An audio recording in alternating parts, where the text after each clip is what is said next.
Hello बच्चों, स्वागत है आपका अपने YouTube channel topper tricks academy में। तो हम लोग आज पढ़ेंगे क्लास 8 एमपी बोर्ड हिंदी का 5th पार्ट जो है लेसन 5 है। उसका शीर्षक क्या है देखिए, श्री मुक्तानंद जी से मिलिए। एक व्यंग्य पाठ है और इसके लेखक कौन है? बरसाने लाल चतुर्वेदी जी हैं। तो इसका जो भी पाठ का भाव अर्थ होगा वो हम आपको समझाएंगे। पूरा पाठ तो नहीं पढ़ के बताएंगे, लेकिन जो इसका निचोड़ होगा इस पाठ का वो हम आपको समझाएंगे और समझाने का प्रयास करेंगे कि आपके समझ में आ जाए अच्छे से। और इसके क्वेश्चन आंसर भी करेंगे। तो आप अपने दोस्तों के पास इस वीडियो को शेयर कर दीजिए, उनके पास भेज दीजिए जो भी आपके सहपाठी हैं, और चैनल को सब्सक्राइब कर लीजिए ताकि मैं कोई भी वीडियो बनाता हूँ तो आपके पास तक उसका नोटिफिकेशन, उसकी सूचना पहुँच जाए। तो आगे बढ़ते हैं, देखते हैं इस पाठ के बारे में। पाठ परिचय क्या है इसमें देखिए। इस व्यंग्य के माध्यम से लेखक ने समाज में व्याप्त अर्थात समाज में जो भी बुराइयां हैं, जो भी विद्यमान बुराइयां समाज में व्याप्त बुराइयों को उजागर किया है। कुछ लोग जिंदगी भर मुफ्त में कुछ न कुछ प्राप्त करने की जुगाड़ में लगे रहते हैं। इस बुराई को लेखक ने मुक्तानंद जी के माध्यम से हास्य व्यंग्य द्वारा प्रस्तुत किया है।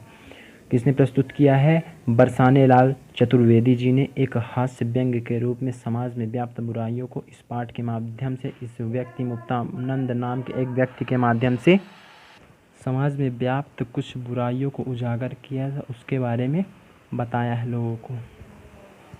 तो प्यारे बच्चों, समझ लेते हैं इस पाठ के जो अर्थ है, निचोड़ है इसका क्या है। लेखक के अनुसार यह संसार अद्भुत है। ईश्वर ने इस संसार रूपी अजायब घर को आप बोल सकते हैं म्यूजियम में विभिन्न प्रकार के जीव जंतुओं को पैदा किया है।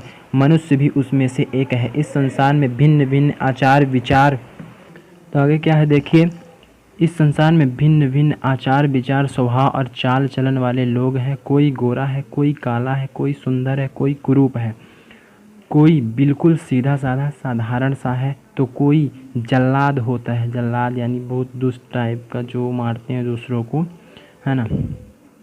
आगे देखिए, लेखक के पड़ोस में भी मुक्तानंद जी के नाम से एक सज्जन रहते हैं।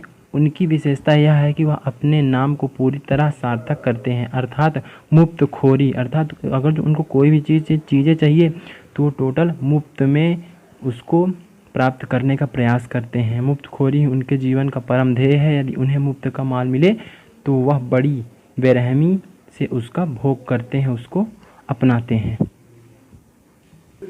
अर्थात हम आपको सरल भाषा में बताएं इस पाठ का अर्थ, तो कवि ने, जो लेखक है चतुर्वेदी जी जो हैं लेखक, वो इस पाठ के माध्यम से ये बताना चाहते हैं कि कुछ लोग समाज में ऐसे होते हैं जिनको केवल कोई भी चीज़ अगर चाहिए तो उनको मुफ्त में हर चीज़ चाहिए। उनका कोई भी पैसा ना खर्च हो, कोई भी मेहनत न लगे, हर एक चीज़ मुफ्त में चाहिए। तो ऐसे लोगों से सावधान रहने के लिए बोला है और ऐसे ही लोगों के बारे में वर्णन किया है। तो यही पाठ है। इस पाठ को आप अपने से ध्यान से पढ़िए, सीख देने वाला पाठ है। एक बार दो बार पढ़िए, क्योंकि पाठ को पढ़ने में कुछ न कुछ अच्छी सीखें मिलती रहती हैं। तो आगे बढ़ते हैं, अब देखते हैं इसके क्वेश्चन और आंसर। तो प्यारे बच्चों, ये रहा आपके सामने अभ्यास। तो अभ्यास का पहला प्रश्न क्या है देखिए। पहला प्रश्न बोल रहा है, निम्नलिखित शब्दों के अर्थ शब्दकोश से खोज कर लिखिए। तो देखिए, इसका हिंदी अर्थ हम लोग देख लेते हैं। क्या होता है? निसंकोच का होता है बिना किसी संकोच के। जीवन यापन का अर्थ होता है जीवन निर्वाह करना, जीवन व्यतीत करना, ठीक। खुशामद का अर्थ होता है चापलूसी। मुक्तानंद का मतलब होता है मुफ्त का आनंद लेने वाला। जो कोई मुफ्त का आनंद लेता है उसको क्या बोल सकते हैं? मुक्तानंद। कृत्य का अर्थ आप लोग लिखेंगे धन्य हो जाना, ठीक। तिकड़म या जुगाड़ का अर्थ होता है चतुराई। इहलोक का अर्थ होता है इस लोक में, इस संसार में, पृथ्वी लोक में, ठीक। और साष्टांग प्रणाम का अर्थ होता है 8 अंगों से प्रणाम करना। 8 अंग कौन कौन से हैं? सिर, आँख, हृदय, पैर, हाथ, मन, कर्म और वचनों से प्रणाम अगर जो कोई करता है तो उसको क्या बोलते हैं? साष्टांग प्रणाम, ठीक। तो इसको आप आसानी से रोक के लिख लीजिए और फिर आगे बढ़िए। तो बच्चों, यदि आपको वीडियो अच्छा लगता है तो अपने दोस्तों के पास ज़रूर भेजिए इसको, ताकि वो भी फ्री वीडियो क्लास का फ़ायदा उठा सकें, और चैनल को सब्सक्राइब करना ना भूलें। अब बढ़ते हैं आगे। दूसरा नंबर प्रश्न है देखिए, निम्नलिखित प्रश्नों के उत्तर संक्षेप में दीजिए, ठीक। छोटा आंसर लिखना है स्वीट एंड शार्ट, छोटा और अच्छा। तो का नंबर क्या है, लेखक ने इस पाठ का नाम मुख्य पात्र के नाम पर क्यों रखा था, क्यों रखा है।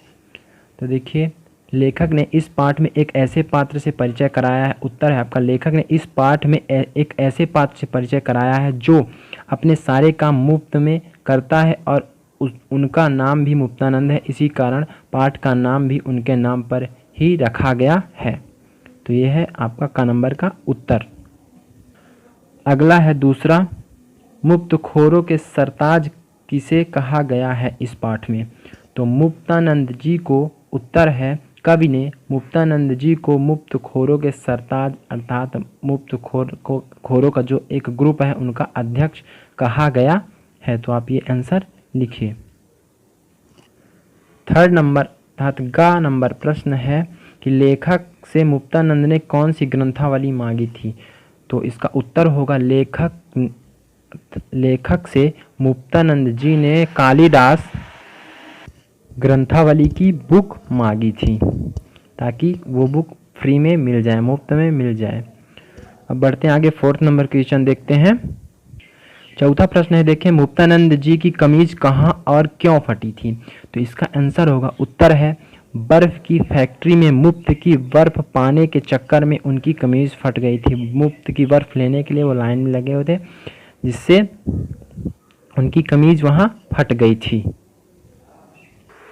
पांचवा नंबर प्रश्न है, देखिए लेखक मुक्तानंद जी को साष्टांग प्रणाम क्यों करते हैं, अर्थात लेखक जो है मुक्तानंद जी को 8 अंगों से प्रणाम क्यों करते हैं। तो उत्तर लिखिए, मुक्तानंद जी इहलोक की भांति परलोक में भी आनंद से जीवन यापन करने की टोह में रहते हैं, ऐसे महानुभाव को लेखक साष्टांग प्रणाम करते हैं। अर्थात जिस तरह इस लोक में रहते हैं मुक्तानंद जी, हर एक चीज़ को, हर एक सामान को मुफ्त में पाना चाहते हैं, उसी तरह मरने के बाद, स्वर्ग में जाने के बाद वहाँ भी सभी चीज़ों को मुफ्त में पाने की इच्छा करते हैं। अब आगे है तीसरा नंबर प्रश्न, देखिए तीसरा नंबर क्या, और निम्नलिखित प्रश्नों के उत्तर विस्तार से बड़े लिखना है, बड़े उत्तर लिखना है इनके। तो का नंबर क्या बोल रहा है, मुक्तानंद महोदय की मुक्तखोरी की घटनाओं में से आपको सबसे प्रभावित किस घटना ने किया है, लिखिए। तो इसका उत्तर लिखिए आप लोग।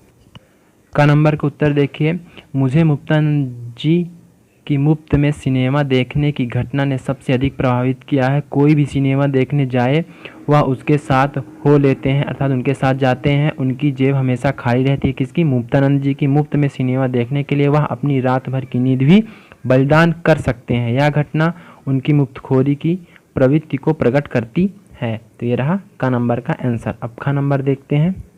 दूसरा प्रश्न क्या पूछ रहा है, मुक्तानंद जी पढ़ने के लिए समाचार पत्र कैसे प्राप्त करते थे। तो इसका उत्तर है, मोहल्ले में कौन कौन लोग कौन कौन से अखबार मंगाते हैं यह मुक्तानंद जी को अच्छी तरह से याद था और वे सबके यहाँ बारी बारी से जाकर समाचार पत्र प्राप्त करके आराम से मुफ्त में पढ़ते थे और चले आते थे।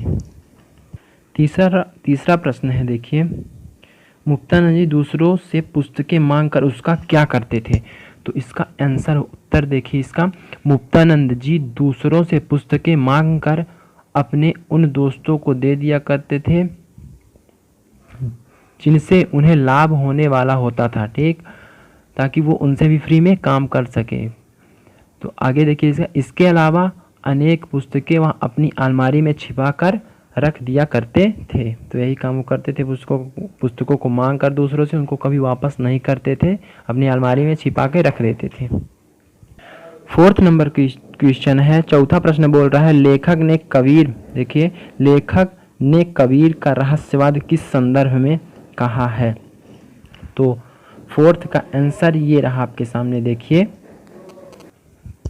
उत्तर है इसका, डॉक्टर किसी के दोस्त नहीं होते, वह मुफ्त में किसी का इलाज नहीं करते, लेकिन मुक्तानंद जी इस मामले में भी उस्ताद हैं।